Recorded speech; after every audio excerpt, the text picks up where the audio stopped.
आज हम लोग कक्षा 12 की इम्पोर्टेंट क्वेश्चन है, कुछ इम्पोर्टेंट क्वेश्चन में एक बड़ा क्वेश्चन है उसको हम लोग करेंगे। बड़े क्वेश्चन में क्वेश्चन आता है कि वैद्युत द्विध्रुव के कारण उसकी अच्छी स्थिति में वैद्युत क्षेत्र की तीव्रता का व्यंजक ज्ञात कीजिए। ये 5 नंबर का क्वेश्चन आता है। तो आज हम लोग उस क्वेश्चन को करेंगे। यहाँ देखिए इस चित्र में ए बी एक वैद्युत द्विध्रुव है जो प्लस क्यू और माइनस क्यू आवेशों से मिल करके बना है। इन आवेशों के बीच की दूरी 1L और 1L यानी कि 2L है। इन आवेशों के बीच की दूरी 2L है तथा वैद्युत द्विध्रुव का मध्य बिंदु O है। मध्य बिंदु O से कितनी दूरी पर? R दूरी पर एक बिंदु P है जो वैद्युत द्विध्रुव की अच्छी स्थिति में स्थित है। वैद्युत द्विध्रुव की अच्छी स्थिति में स्थित है। बिंदु P पर हमें वैद्युत क्षेत्र की तीव्रता ज्ञात करनी है। एक बार फिर से देख लीजिए कि माना ए भी एक वैद्युत द्विध्रुव है जो प्लस क्यू और माइनस क्यू आवेशों से मिलकर बना है। यह K परावर्तनांक वाले माध्यम में रखा हुआ है।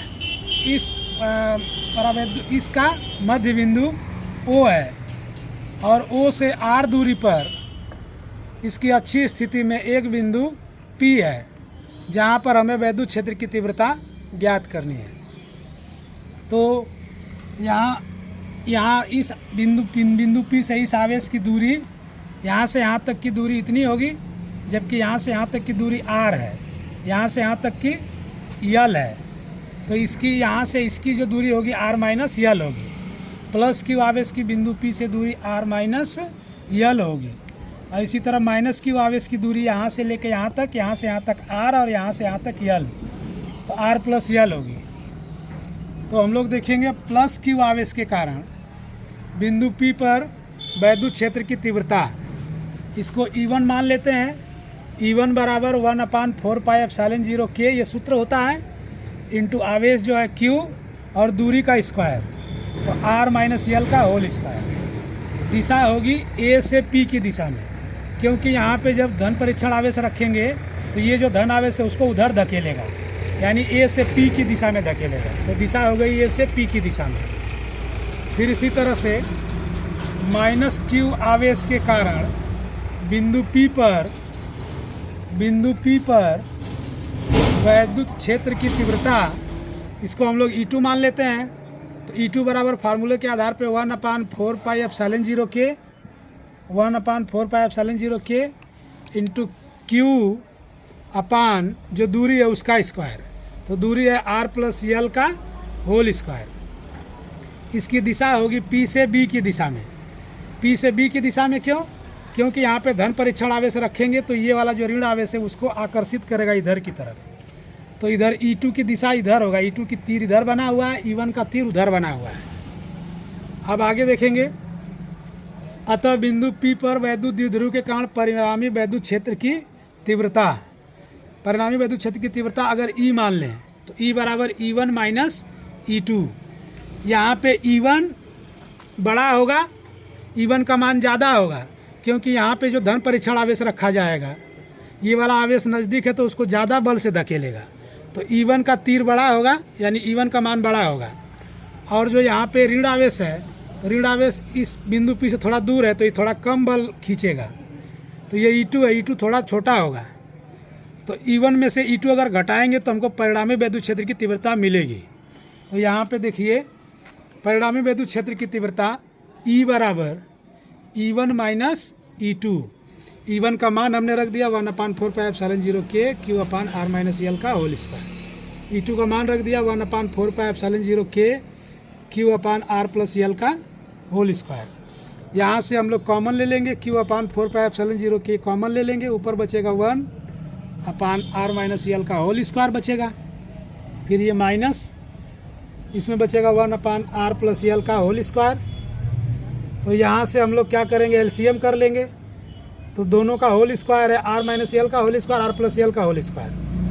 दोनों का होल स्क्वायर बाहर कर देंगे और R माइनस L का R प्लस L से गुणा कर लेंगे, तो R square minus L square हो गया। और होल स्क्वायर दोनों का एक जगह हो गया। इसका गुणा इधर होगा तो आर प्लस यल का होल स्क्वायर, इसका गुणा इधर होगा तो आर माइनस यल का होल स्क्वायर। इसको हम लोग तोड़ेंगे तो R square plus L square plus 2RL, R minus L को तोड़ेंगे तो R square plus L square minus 2RL, कोष्टक खोलेंगे तो ये माइनस हो जाएगा, ये माइनस हो जाएगा और ये वाला प्लस हो जाएगा। अब कोष्टक खोलने पे ये वाला पद इससे कट जाएगा, ये वाला पद इससे कट जाएगा और 2RL और 2RL जुड़ करके कितना हो जाएगा, 4RL हो जाएगा। 4RL हो जाएगा upon R square minus L square. तो यहाँ इसको हम लोग लिख सकते हैं 2 इंटू क्यू को इधर ले लेते हैं, 2 इंटू 2QL और इंटू आर। तो 2QL जो होता है, 2QL को हम लोग वैद्युत द्विध्रुव आघूर्ण कहते हैं। इसको हम लोग P मान लेते हैं, इसको P लेते हैं, P बराबर 2QL होता है। तो ये हो गया E का मान हो गया 1/4πε0K अपान 2 और ये वाला P और R 2PR upon R square minus L square का होल स्क्वायर। अब इधर देखेंगे, यदि L is much lesser than R, यदि यल का मान आर की तुलना में बहुत कम हो, चूँकि जो वैद्युत द्विध्रुव होता है उसके बीच जो दूरी होती है बहुत कम होती है, तो यल का मान आर की तुलना अगर बहुत कम हो तो यल को हम लोग 0 ले सकते हैं।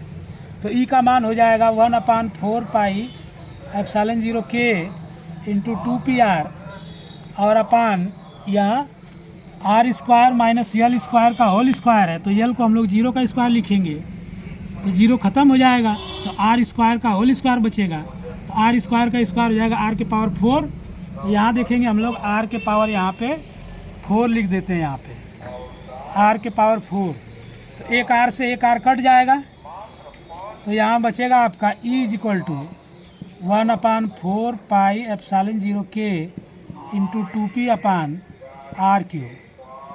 यह जो है वैद्युत क्षेत्र की अच्छी स्थिति में वैद्युत क्षेत्र की तीव्रता का व्यंजक है। वैद्युत द्विध्रुव की अच्छी स्थिति में वैद्युत क्षेत्र की तीव्रता का व्यंजक 1/4πε0K into 2P upon RQ होता है। इसकी दिशा किधर होगी ये आप लोग कमेंट करके बताइएगा। ई की दिशा किधर होगी ये आपको कमेंट करके बताना है। तो आज कक्षा 12 के इम्पोर्टेंट क्वेश्चन में, बहुत इंपॉर्टेंट क्वेश्चन अक्सर आता रहता है, इसको आप लोगों को वीडियो को बार बार देखेंगे तो समझ में आ जाएगा। बहुत बहुत धन्यवाद।